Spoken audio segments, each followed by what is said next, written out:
A citizen from St. Kitts and Nevis who was working on board a cruise ship disembarked at the cruise port on Thursday. Head of the National COVID-19 Task Force, Abdia Samuel, addressed this at Thursday's NEOC Daily Briefing. We would have seen the arrival of a cruise ship from the Caribbean Cruise Line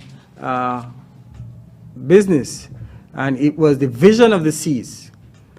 We were expecting 3 citizens, however, there was only one citizen disembarked here on St. Kitts. And let me tell you how this process went. The cruise lines would have made a request to the different countries within the Caribbean who had nationals working within these ships. The request came to the Ministry of Transport. It also came to via the local agent, came to the office of the Chief Medical Officer.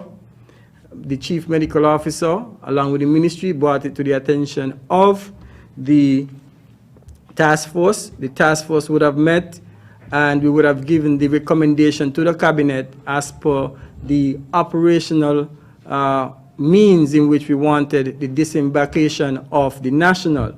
The national was, the cruise ship would have used a tender to bring the national to the pier, and then from there, the environmental health officers would have done their work to ensure that all protocols within the COVID-19 regulations were followed.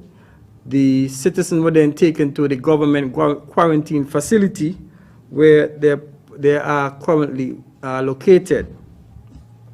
I was also informed that the citizens was repatriated from the port of Nassau in the Bahamas, and they would have left the Bahamas on the 17th and arrived this morning at approximately 8:30 a.m.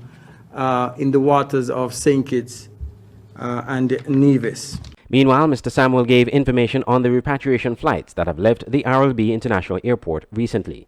Flights that were approved by the port authorities and by extension the task force and cabinet ultimately to have repatriation of U.S. and Canadian citizens. The first flight we would have seen, which was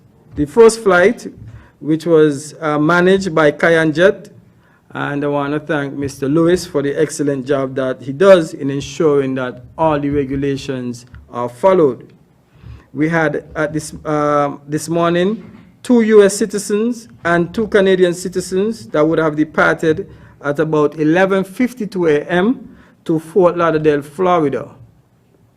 Then secondly, we would have had Seabourn, very pretty plane. I don't know, I saw a lot of videos and Facebook and social media where persons were sending me of this pretty pink and white and black plane that would have arrived to repatriate a total of 27 U.S. citizens from the RLB International Airport. These citizens were repatriated via San Juan. This flight was a request as a result of a request made by the U.S. Embassy to the government of St. Kitts and Nevis. Andre Huey, SKN Newsline.